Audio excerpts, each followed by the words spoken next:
Welcome back to Base Camp, Western North Carolina. We're up here in the mountains of North Carolina here at Base Camp this time. What we're going to be building is a little shed to put the generator in. We're up here, it's 4th of July. We lost electric for about 3-4 hours the other night. Thinking it's kind of stupid we have a generator.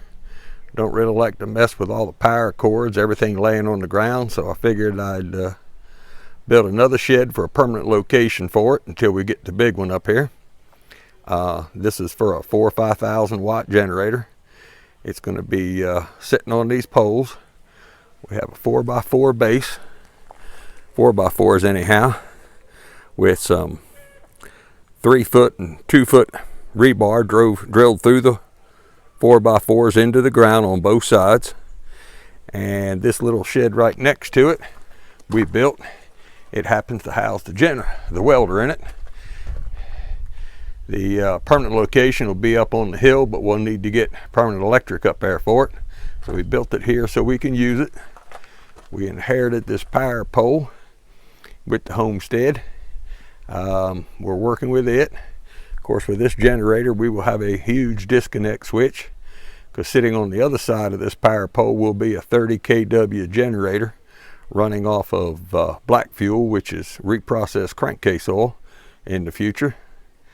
We'll also be digging a line down below the power line right away and across the driveways to that little building.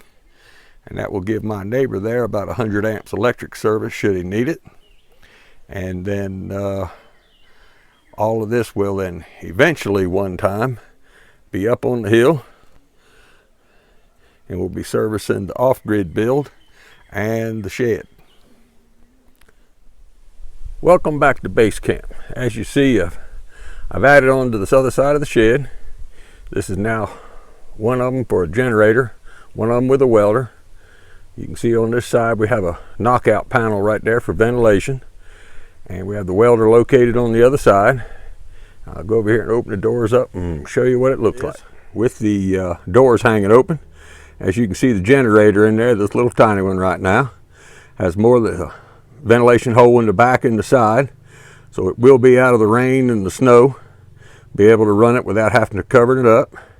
It will be wired into the pole. You can see behind this other door, you can see part of the meter base.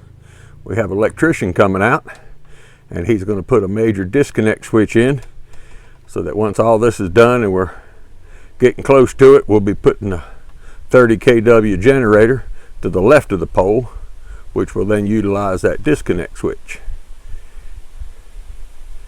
Any questions I can help you with? Anything on this contact? You see my website right there. Contact me or email me through YouTube. Thank you.